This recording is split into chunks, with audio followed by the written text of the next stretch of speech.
Before we start the show, there's a little matter I want to clear up. Welcome to MsMojo, and today we're counting down our picks for the top 10 SNL controversies and scandals. Came back here to stop you from partying tonight. Why?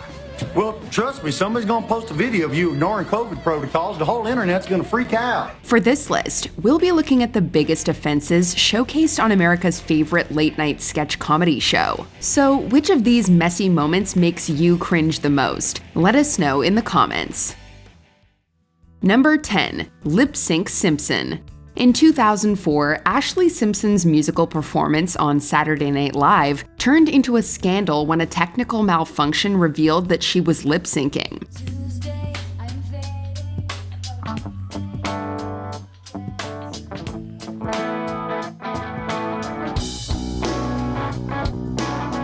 The incident led to widespread media coverage and criticism of Simpson, who initially blamed her band before taking responsibility and apologizing. I feel so bad my band started playing the wrong song, and I didn't know what to do, so I thought I'd do a hoedown.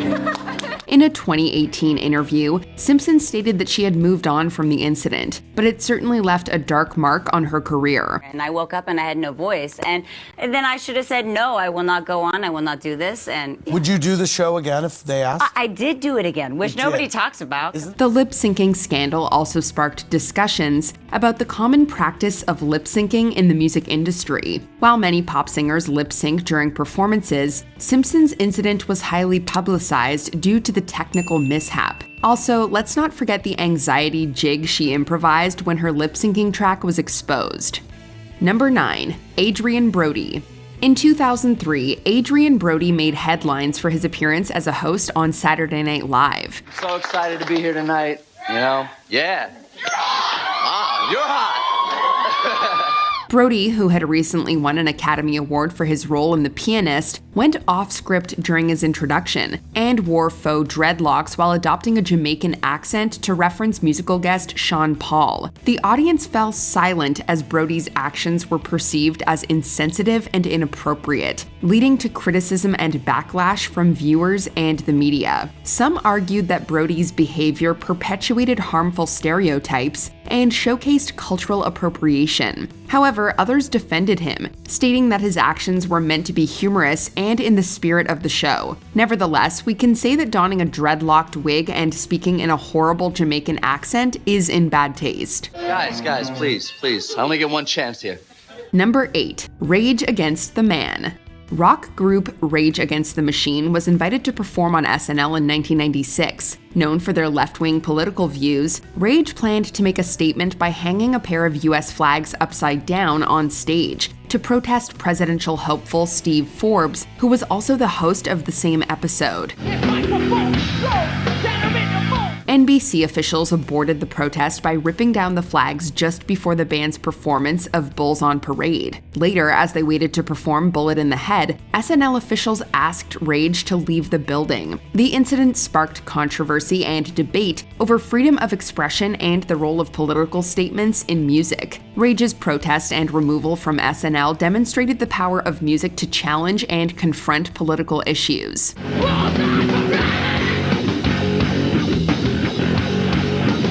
Number 7. Clinton's World. SNL fans loved to see Mike Myers and Dana Carvey as Wayne and Garth respectively on their popular Wayne's World segment. The big news, of course, is that Bill Clinton became President of the United States of America. But during a cold open in 1992, the characters mocked Chelsea Clinton's appearance and made derogatory comments about her. The sketch drew widespread criticism and backlash, with many people condemning the show for attacking a child. In response, SNL issued an apology, with producer Lorne Michaels saying that the sketch never should have happened. The incident sparked a debate about the boundaries of comedy and the responsibility of comedians to avoid crossing certain lines. The controversy also highlighted the Clintons' efforts to protect their daughter from public scrutiny and criticism. Number 6. The Comedian's Apology.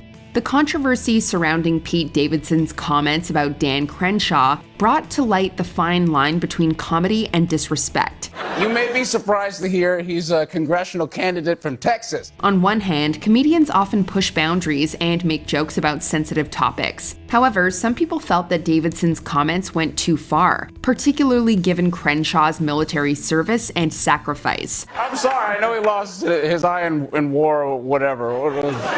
The backlash was immediate, with many calling for Davidson to apologize. Davidson initially obliged, but later claimed that he was forced to apologize by SNL producers. He looks like a troll doll with a tapeworm.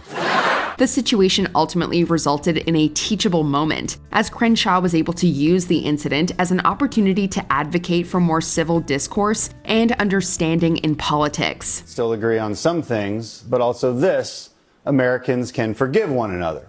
Number 5. Fighting in the wings. Chevy Chase is one of the premier figures in the American comedy scene. Good evening. I'm Chevy Chase, and you're not. Shortly after his big break on SNL, he returned to the show as a guest host, but it wasn't without its dose of drama. According to various reports, a heated argument and physical altercation broke out between Chase and the new cast member, Bill Murray, backstage. It's unclear who provoked the fight, but some sources suggest that Murray made fun of Chase's appearance or insulted his wife. Despite the incident, they were able to put their differences aside and went on to film the hit movie Caddyshack together. Number 4. The Dice Man Offends. Andrew Dice Clay made a name for himself in stand-up comedy as a polarizing figure known for his controversial material. Anyway, so I'm done with this chick. And then she wants to hold me, but I'm like, hey, forget about it, I'm gone, sayonara. When he hosted SNL in 1990, the taping was met with protesters criticizing the misogyny and homophobia in his comedic material. SNL cast member Nora Dunn refused to participate in the episode for those same reasons. During the live broadcast, NBC tried to use a 5-second delay to catch any potentially offensive content. However, their trigger finger wasn't able to catch one comment. At the end of the episode, he wished all the mothers in the world a happy Mother's Day, which was viewed as an ironic statement given his reputation for offensive material. And I want to say happy Mother's Day to my mother and every other mother. Number 3. Yay Goes MAGA. Kanye West is certainly no stranger to controversy. From sample lawsuits to anti-Semitic remarks, he has the unique talent of keeping the public's attention. During his SNL performance, West went on a rant about his political views and support for President Trump, while wearing a Make America Great Again hat. This prompted some cast members and audience members to walk off the set or leave the studio in protest. In the days following the episode, West faced criticism for his statements and behavior on the show. This moment could be seen as the tipping point that saw West go from misunderstood genius to ideological outlier. I'm not gonna please everybody. Some days I'm gonna hit that red dot on everybody. Number 2. Punching Up. Norm Macdonald's firing from SNL in 1998 was a result of his repeated jokes about O.J. Simpson, which did not sit well with NBC executive Don Ohlmeyer, who was a close friend of Simpson. And finally, in honor of the 50th anniversary of their first publication, Random House will be releasing special commemorative issues of many Dr. Seuss classics. The first to hit the bookshelves will be Green Eggs and Ham and O.J. is Guilty. While the official reason given for McDonald's dismissal was a decline in ratings, it was widely believed to be Ohlmeyer's doing. The drama intensified when Ohlmeyer reportedly blocked advertisements for a film starring McDonald. This was a classic example of the messy intersection between showbiz and politics, with personal relationships and agendas influencing the careers of comedians. The incident highlights the ways in which those in positions of authority can wield power to control the narrative and shape public perception. Before we continue, be sure to subscribe to our channel and ring the bell to get notified about our latest videos. You have the option to be notified for occasional videos or all of them. If you're on your phone, make sure you go into your settings and switch on notifications. Number 1. The Tear Heard Round the World. Sinead O'Connor became one of the most controversial performers in SNL history when she tore a photo of the Pope during her 1992 performance of Bob Marley's War. With a single act, O'Connor's political activism collided with her musical career and shocked the world.